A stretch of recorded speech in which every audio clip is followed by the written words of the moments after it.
Today's video is a crossover that I didn't really ever expect to sit down and talk about. We're going to dive into Square Enix, what is going on with the state of Final Fantasy from new reports and things like that. This video is going to get literally into the weeds. Why are we talking about this? What's the crossover aspect? Well, Thomas replies to one of these massive threads going through all of that is happening with Square Enix and Final Fantasy, and I thought it would be really interesting to explore. We're gonna get into it, so if you are passionate about what's going on in the industry, if you want to hopefully learn something about how all of these things get done, the pros, the cons, the pushback that Moon Studios, aka Thomas, gives to this thread in this time, I think this is going to be an incredible video for you. But if you're not really interested in that, I do have a couple of questions that have been asked. I want to give you guys some new information here as always, and then of course we're going to dive into our community discussion message of hope section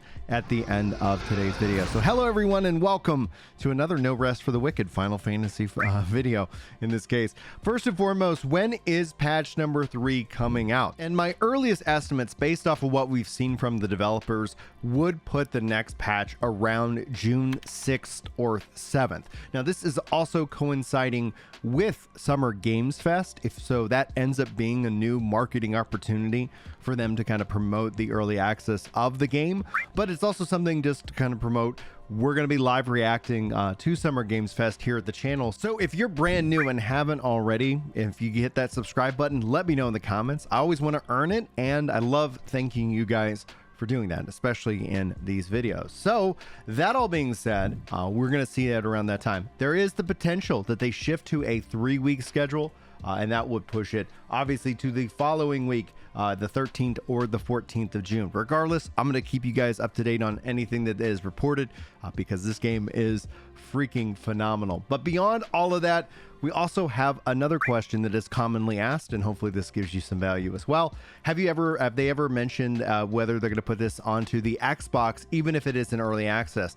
And Thomas has specifically talked about this. I've covered this in previous videos, but I know that not everybody's going to hang out for all of these, especially these more deep dive videos. So all that being said, yes, but not anytime soon. We do know that the game is going to be coming to consoles. We do know Thomas is actually very pro multi-platform, delivery methods, and he talked about early access on Xbox previously.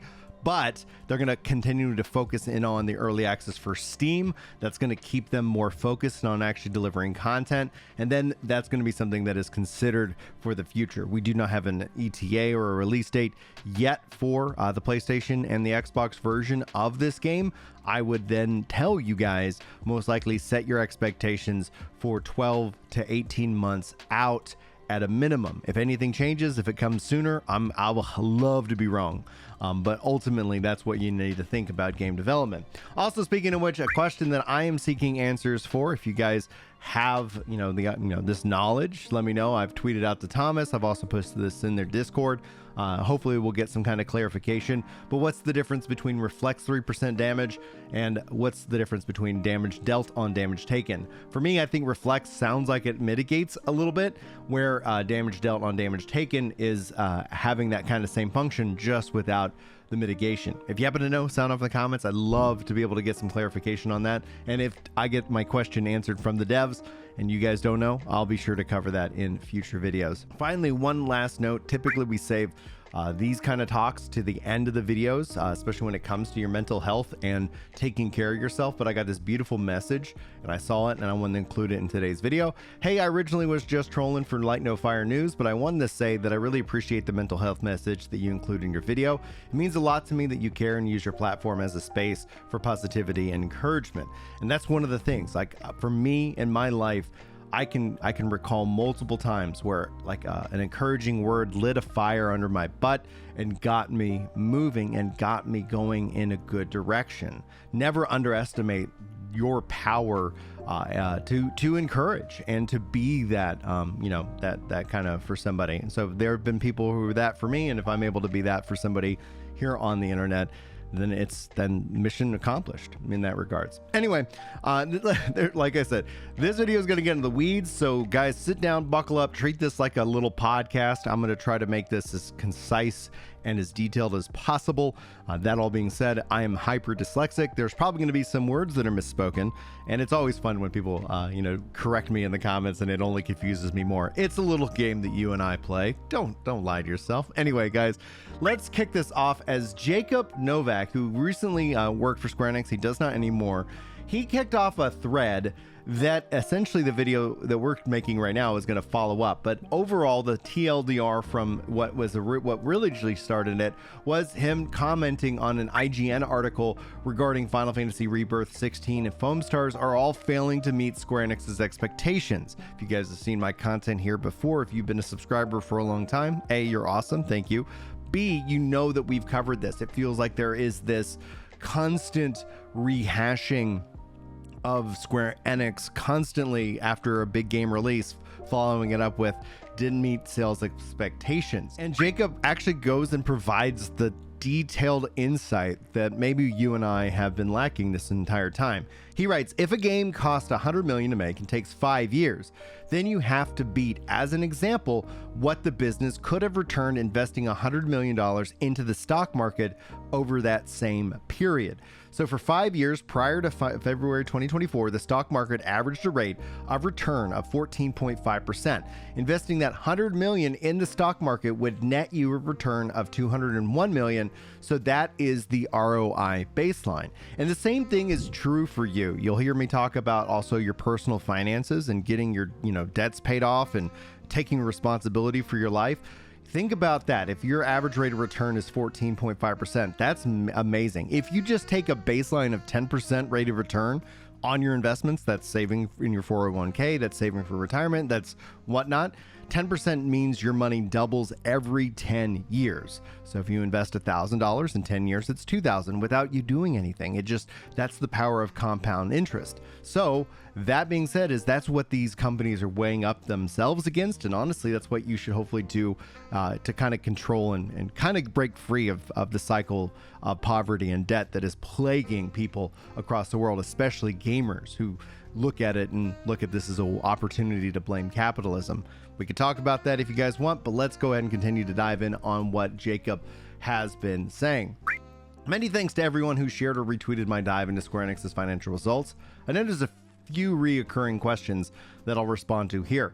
First, I've seen several questions about how to build games cheaper or set budgets based on smaller sales figures. Now, it's important to understand the game's budgeting is an art rather than a science. I have rarely seen a game stick to its budget, though the creative process, you may go back into pre-production 3 times or throw out entire game directions or find that the gameplay sucks. That testing means that you need to completely rewrite your game mode that you're working on. This is how games like Helldivers 2 goes from an estimated 3 years of development to 7 years. Linear paths do not exist for game dev. Making a game is not like painting a picture with Bob Ross or making a movie, which, by the way, go well over time and budget all the time. My old boss, Yoshi Wada, who ran Square Enix for over a decade, used to say that games are the most complex form of mass consumer software. Most consumer software like Word or Slack can only run on a CPU or even in a browser. Only games require GPUs, a specialized complex piece of hardware that is able to run, and the reason is why Apple showed off their iPhone 15 last year by promoting games like Resident Evil, Death Stranding, and being able to run on them. Today, ChatGPT and other LLMs can probably lay claim to being more complex than games, and again, in terms of mass consumer software, given that they require huge numbers or even more complex GPUs rather than consoles run.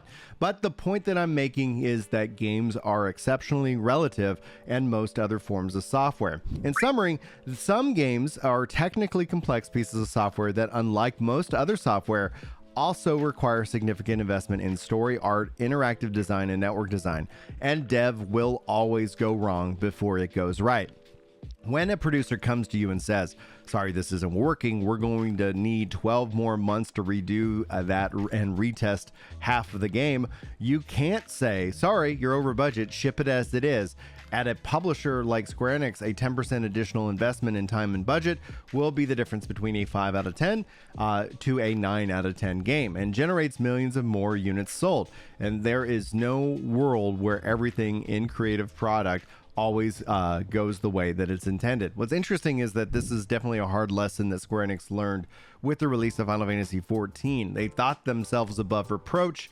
They've since learned that lesson, but you can also run into kind of this fear of this analysis paralysis. I see this happen a lot of time, and I always want to encourage you guys, don't let perfection be the enemy of the good. Don't let perfection be the enemy of the done.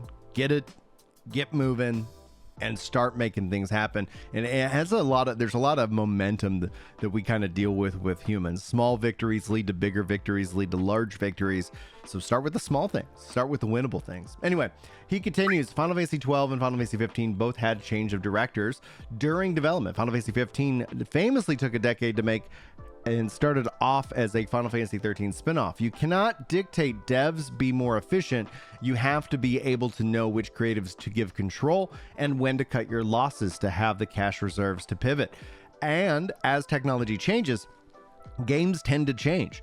There are huge technology strides in just 2 or 3 years in our industry. Forget 5 years. The 1990s Final Fantasy VII had a myriad things to do as Final Fantasy 16, and also pushed the edge of consumer computer graphics, taking up nearly all of the CGI capacity of Japan at the time. A story its developers love to repeat to me over drinks. Final Fantasy VII was done faster because the technology was simpler and the bleeding edge of graphics at the far lower fidelity. Engineers have not gotten less skilled. The artists have not gotten worse at their craft in the ensuing decades. Everyone has gotten better, and it is the bar that is set higher because of what it takes to achieve that fidelity. To that end, you cannot make a 20-hour AA Final Fantasy and have it still be Final Fantasy. You can make an amazing 100-hour AA game like Octopath, or you can make an incredible 20-hour AAA game like Alan Wake 2, which, by the way, did not recoup its dev costs at launch. But the Final Fantasy brand is supposed to be a spectacular 100+ hour AAA journey. That is what the brand means. Anything less will get terrible reactions from consumers. So if you want to make a cheaper, shorter, lower quality product, you need to use a different brand. Now, Brian jumping in on this one, I actually disagree with that mindset. I think they could make an incredible AA Final Fantasy game. They've done so in the past. That name has a lot of weight.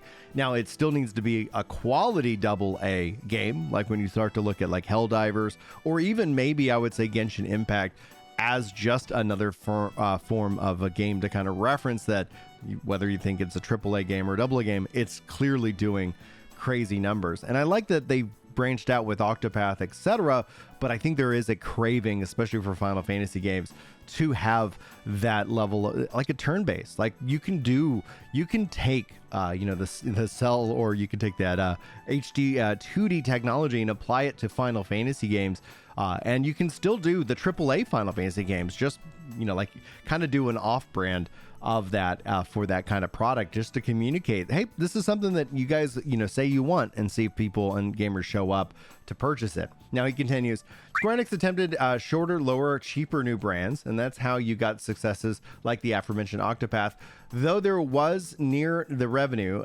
rate of Final Fantasy, and failures like Balan Wonderland, as well as mid-tiers like Foam Stars. It's hard to create new IP, to empower creators to try new things. Many times there are failures, but we should not accuse Square Enix of not trying. They made many attempts, and they should be lauded for those attempts, and instead they were shamed. If every game needs to be a 9 out of 10 for you to buy it, the problem is going to be exacerbated. When you purchase a 6 out of 10 game or a 7 out of 10 games from a new IP, you help publishers justify its investment into a better version of the next title. But the wallet voting here has to be clear. People aren't buying 6 out of 10 games. Square Enix shouldn't try to make smaller, cheaper games unless they're 9 out of 10 quality or greater. And it turns out quality is really expensive, even for smaller games like Alan Wake 2. But they put this in, Steven put this results into a trend seen across the industry succinctly. To that end, Final Fantasy as a brand cannot simply get smaller. To be made better, to be made cheaper, and still be Final Fantasy. And frankly speaking, the lesson from my prior thread isn't being learned in responses to say that Final Fantasy specifically should be smaller or cheaper. Cost is not the problem. Sale price and market size are the problem. We need to admit that larger portions of players today preferred service games and are voting with their wallets and their time, playing games like Genshin Impact instead. And to kind of add on to this is that the market, this is where one of the reasons why we're seeing Square Enix shoot into a more multi-platform mindset. I think that's hugely important overall for their health, because you need players to buy the games, and otherwise the games are going to keep getting expensive, and it's almost kind of a curse in which it's, you know, like the games get more pricey, so you sell less of them, so the games got to get more pricey, so you sell less of them, and then you're not recouping that same level of investment. Your ROI is not being returned. Now he continues, it is possible that if Sony released the numbers publicly, the lifetime revenue of Fortnite, Warzone, and GTA 5's online mode on PS5 would dwarf the combined totals of these games after them. Today, even first-party titles like The Last of Us and fodder to get you to buy a PS5 so that your service game of choice is played on a PS instead of an Xbox.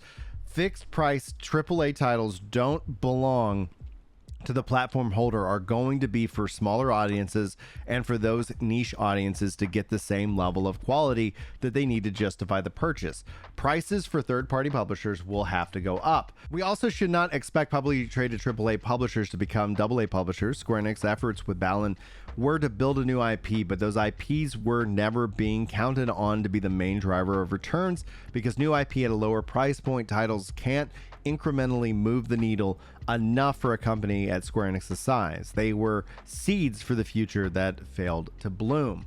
Public game publishers will continue to place their main bets on the side of the market that can influence the most AAA, while gamers should look to indies and smaller publishers for their AA hits, because expectations from consumers and investors are different between the two. The real puzzle to me, of which I hinted at the previous thread, is why someone other than Square Enix made Genshin Impact. That should have been their market to capture. Expect creating a similar title to be a major focus in the next few years. So I return to the problem and actually kind of jump in here on that. That's why we see a lot of the big publishers just basically everybody's kind of copying each other's homework, so to speak, and that ends up leading to a level of burnout within that. And so we're seeing the slow continual collapse or contraction of the video game market, and I think eventually it's going to hit a floor and then it will start to bounce back as everything kind of gets reset, but we'll see how that happens. Anyway, he says, so I returned to the problem that the Final Fantasy brand was not selling to what the product's budget needed to be. Part of this is going to be resolved by going multi-platform. Agreed. And part of the problem is simply greater competition that isn't recoverable from today. Today, Final Fantasy XIV and the free-to-play mobile titles are subsidizing the fixed-price titles, further indicating where customers are willing to spend the most time and money within the Square Enix family of titles. Next, a recurring theme that I saw in discourse was a prior thread as it regards two games being art and capitalism. I'll note that the context of the original thread was statements made by Square Enix, a publicly traded company, on their annual financial results. A public company, unless its mission statement is otherwise, has a fiduciary duty to its shareholders. This includes Japanese firms, and there was a time where some Japanese public companies cared less about share price than the name of employment, but the lifetime employment system broke down after the bubble collapsed in the 1990s. Square Enix's shareholders include Enix's founder Fukushima-san, several major Japanese banks, Vanguard, my own company's 401k, JP Morgan Chase, and the Public Investment Fund, PIF, of Saudi Arabia, and many more. PIF has a large enough holdings to have board representation. Like when a bank like JP Morgan gives you interest on your savings account, it does so from the profits it receives by holding shares in companies like Square Enix. Similarly, the Japanese banks invest into Square Enix. They do so with the deposits of their customers. Financial systems are deeply intertwined. It is the responsibility of the company to generate the best return it can in order to fulfill its obligations to its shareholders. By definition, many companies will not surpass the average rate of return of the stock market, and so by definition, many companies do surpass, and the better company performs, the higher its shares goes, and the more it can afford to reinvest. If public companies intentionally set its budgets to underperform stock market returns, it would have a harder time raising money, servicing debt, and in turn sustaining its employees. This does not mean that the company will hit its financial goals, but it does mean that the general public companies must seek better returns. The company may alternatively focus in on growth or dividends for their financial goals as it fits the business and its sector.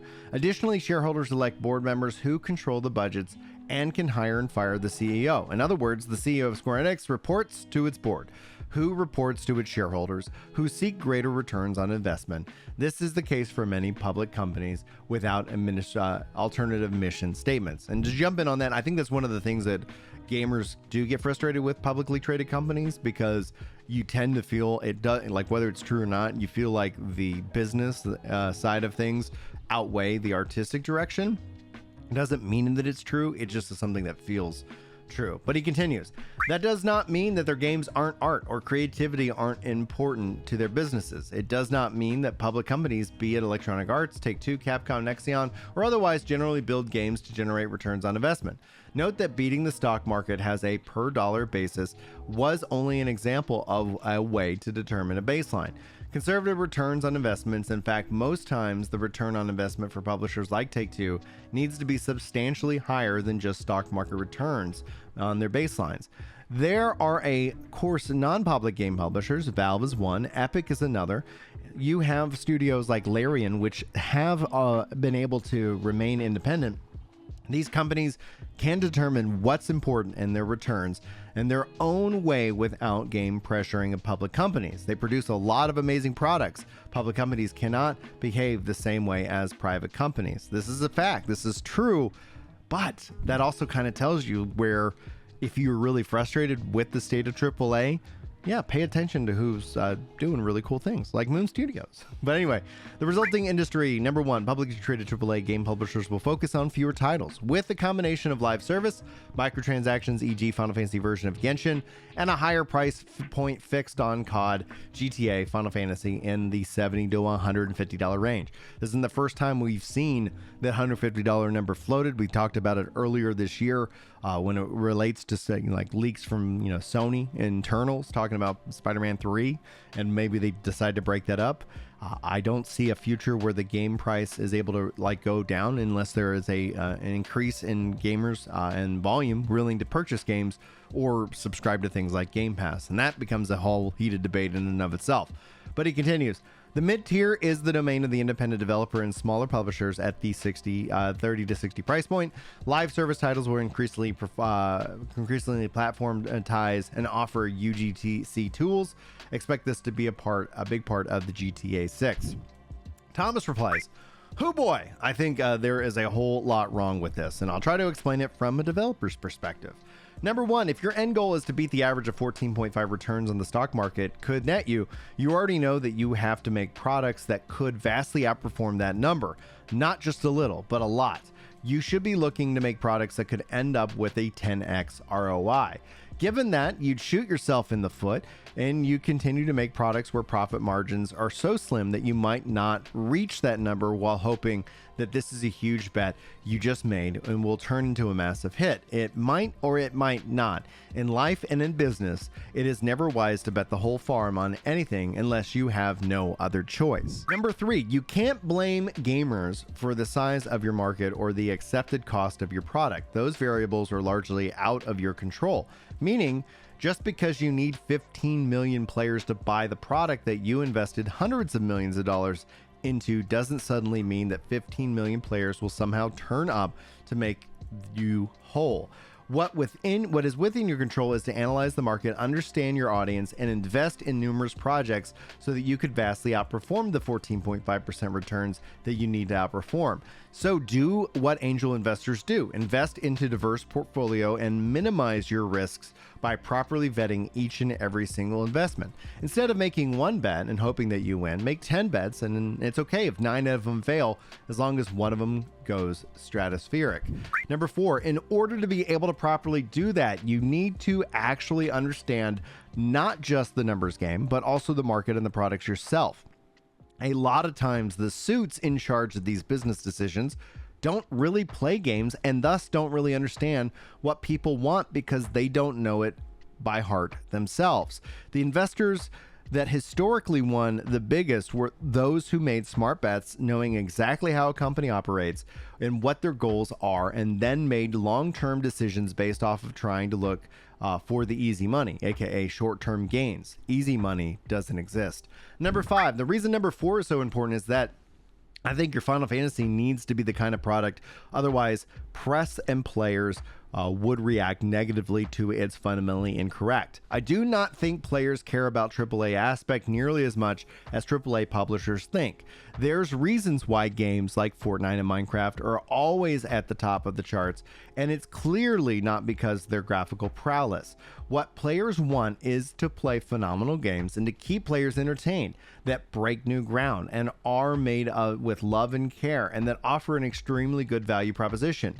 Nice graphics are one way to sell a game, but what about the 100 other ways that are arguably even more important? I'd bet a studio like Moon could make a mainline Final Fantasy game that isn't a AAA product budget-wise that fans would insanely excited about, and hey, we could even come up with a unique art style that people would love, even if we wouldn't spend months on modeling out every pore and pimple on a character's face. Instead, we design it from a perspective of being fans of the series, having played every Final Fantasy game ever made, and understand exactly what players would expect from a new entry in the series in order to reach the highest of heights that we aren't reached before. And just to be clear, we have no interest in working on Final Fantasy games since we are dedicated to No Rest for the Wicked. I just use this as an analogy to make a point. Now, personally speaking, as a Final Fantasy fan and a fan of Moon Studios with No Rest for the Wicked, I wouldn't be opposed to that. I think that would be something very interesting. We've seen Square Enix try and branch out and let other developers kind of take their, give their take on Final Fantasy games, even though they've never actually come to fruition and we've only seen them through various different leaks and whatnot. Anyway, he continues. Number 6, the reason number 5 is so important, because then you'd clearly not invest into products like Balan Wonderland. Or you'd at least know fairly early on that you're going to reach the level of quality that players expect. Balan Wonderland wasn't a smart bet to make, and a good designer who's in touch with the industry could have given you that advice. Given that the game Balan Wonderland is in order for a game like it to be a big hit, it would need to be able to compete with games like Mario Odyssey, and it should have been a clear fairly early on that that was not going to be the case. Number 6, big publishers mostly still have that belief, and talent is replaceable. When we've seen over and over again that is clearly wrong. It makes long-term bets on your talent and treat them right, otherwise they will have to deal with the talent that makes their mistakes at your company, only to then go and make big hits elsewhere, because you made them feel like they were replaceable and someone else saw their potential and was willing to take better care of them. Number 8, nothing lasts forever, and markets, customer tastes change over time. If you're unwilling to adapt, you'll die. Simple as that. Epic wasn't in a good spot when they worked on the original Fortnite. Then they were forced to react when they saw the product didn't work as quickly and made moves to turn things around. They saw an open spot on the market and quickly made a product that was exactly what the market, what players wanted, and they were rewarded massively for that. My point is, don't ever believe that just because something worked in the past, you'll work in the same way in the future. Always stay in touch with your customer base and listen intently for what they want. And you react to your verdict reg, the resulting industry. I think if what is going to happen, a lot of AAA publishers are going to go bankrupt, since they would react in a superficial way to what the market apparently tells them, and instead of truly understanding what players want.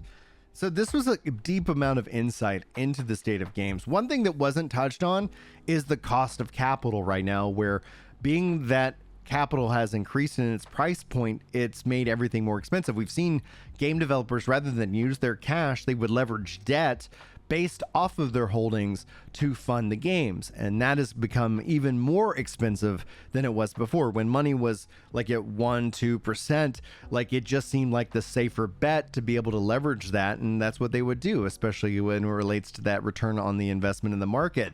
that is no longer the case. And so that's another level of pressure that is being applied. Now, this video was incredibly long, and I hope that you got something good out of it. But if you didn't, here we go. Community discussion, message of hope time. This comment was left to me a couple of days ago, and I thought it was a really good reminder of just something that we need to keep at the back of our minds and kind of live in a way, in an intentional life.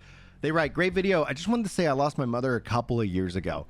Please, everyone, spend time with your mom. Tell her that you love her. Thank her for raising you, even if things weren't always good. Let go of any anger or representation. Take the time to let her know that how special she is. Make her feel special. Just spend time with her. Please, it will mean the world to her. Sorry for the caps and the ranting. Thank you.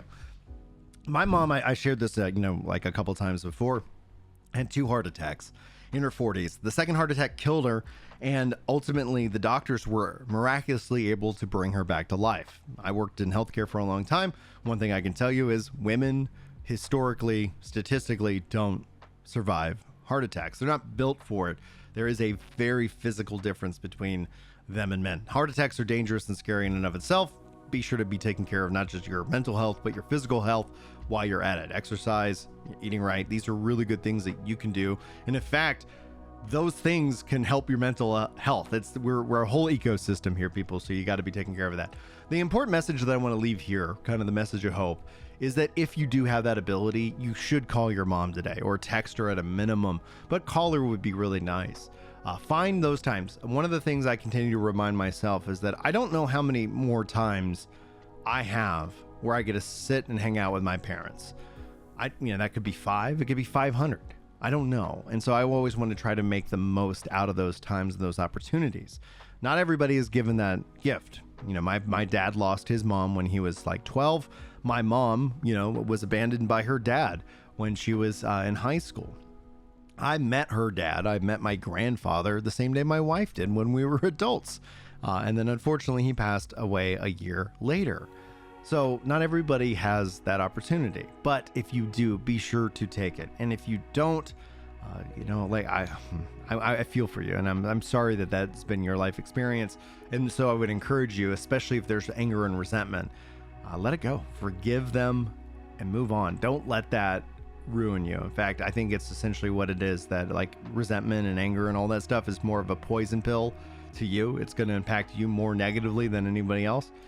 But that's just the thoughts that I have, the message of hope. Guys, be good to yourselves, be good to others, continue to do your best in this life. And if you ever need help or encouragement, you can always sound off in the comments. We can discuss it at the end of these videos. Guys, thank you so much for spending some time with me today. I know this was a big one. This was a more nitty-gritty dive into what is going on with the industry. And if you hung out all the way to the end of this video, I'd love to see some hooty hoots in the comments. Thank you. A special shout out to all the channel members here. Thank you so much if you guys enjoyed the video, and hit that like button. And I'm looking forward to reading your comments on this one as we continue to dive in further and further into the world of gaming. But with all that being said, for Ginger Prime, my name's Brian. Thank you for watching. Hopefully I'll see you in the next one. But until then, take care.